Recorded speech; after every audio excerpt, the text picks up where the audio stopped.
Oh, you don't know about the Vulcan bridge collapse or their deal with the devil to get it back. Let's fix that.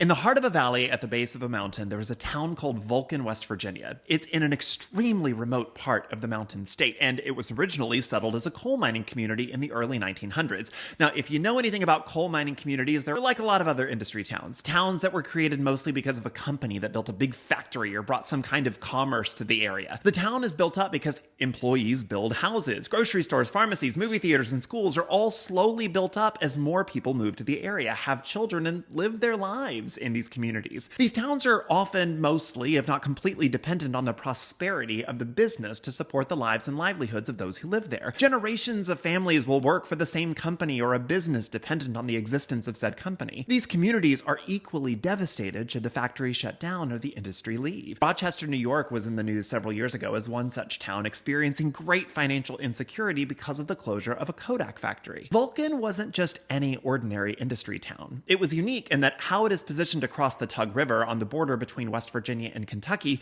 meant that employees had to row across the fast-moving waters of the Tug in order to get to work. Should someone die on the riverside of the town, those bodies would literally have to be drug up and over hills just to give them a decent burial. And so the company, both in an effort to make their employees' lives easier and to ensure they could get to work on time, built them a bridge. Now, if you live in a bridge-dependent place like New York City or San Francisco, you might think, what's the big deal? Why are you talking about the bridge of an industry town in a mountain from like 100 years ago? Because unlike those bridges in New York City or San Francisco, this bridge was a very small swinging bridge made of wood positioned exceptionally low above the river. It was originally too narrow for vehicles and was thus only suitable for walking across. However, in order to do so, you first had to cross the busy train tracks carrying coal and other goods off from the mountains to lands beyond. One time, a kid lost a leg while trying to navigate those train tracks just getting to school. However, at least with the bridge, people could access daily needs in a less exhausting fashion, and their dead could be buried with a bit more decency. This bridge became, and still remains, the only legal entrance and exit into this community. By the late 1960s, the coal had run out, the company had moved on, and the once thriving community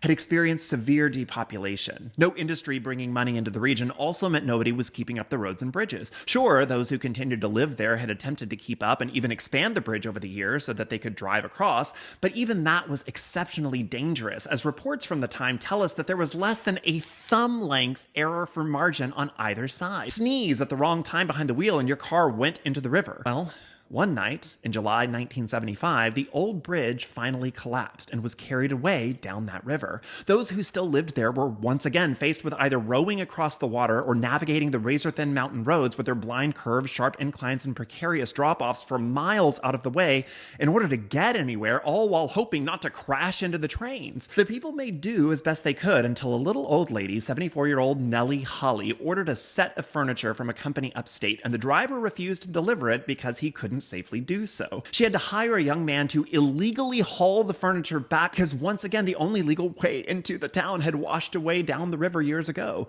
That's when a man named John Robinette, an interesting character who was born in the area, and decided someone needed to fix the situation. If nobody was going to come take care of the people of Vulcan, he would. He appointed himself mayor and set about lobbying the county, state, and federal governments to come help this forgotten coal mining town and the very real people who still lived there, carving out a life in that lush ancient landscape. They were ignored and written off. Their community wasn't a priority. There was no budget. They just have to get on how they'd been getting on. Wait, no, it's actually worse than you think. In an article from the New York Times in 1978, Phyllis Blankenship, the town's postal employee who operated their 16-box post office, recalls they went to the governor Arch Moore's office. The governor is said to have picked up the phone and declared he wanted the bridge built immediately. It never was. Phyllis said he probably was calling the next room for all I know. And that's when John Robinette and the people of Vulcan decided to make a deal with the devil, or rather, the Soviet Union. I'll quote from the New York Times again.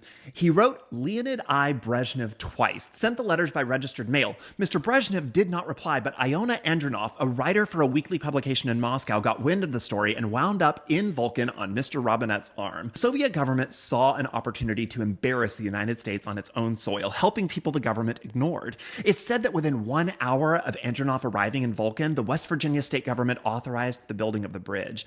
The bridge they built still stands today and was christened at its opening in 1980 by Mayor John Robinette with 2 bottles of Russian vodka. This story was the inspiration from my novel Verity, Vox, and the Curse of Foxfire, which just came out last week. Now, my story is a fantasy adventure novel in the vein of stories like The Dark is Rising, Animorphs, or A Wizard of Earthsea. It's about a young witch in training, Verity Vox, who is summoned to a forgotten coal mining community inspired by Vulcan. She must break a curse, find a missing girl, and solve the mystery of what's really under the mountain. And last week, it became a New York Times, USA Today, and indie bestseller. In it, the people of the town do make a deal with the devil for safety and prosperity of a kind. But that deal is with a bit more of a literal devil, and the price they pay is higher. If you're a kid or a kid at heart who found yourself on the wrong end of scripture but the right side of choir, if you grew up in a small town dreaming of a life beyond the horizon, or if you just want a story about magic and witches that doesn't support a turf, I hope you'll consider picking up a copy. Even though my story is fantasy, the town is real. The bridge is real. The people are real. And my book, in many ways, is for them and for anyone else in any community that gets forgotten about when we treat people like they're things that can be discarded or forgotten because they don't make us enough money to be considered important. I was in West Virginia recently for a book signing at a phenomenal bookstore called Book Tenders in a town called Barbersville last week. I drove down to Vulcan to see the bridge and gaze up at those ancient mountains that formed before the rings of Saturn. These days, the community is even smaller. Many of the once grand homes are now collapsing structures abandoned long ago. The train still runs, though.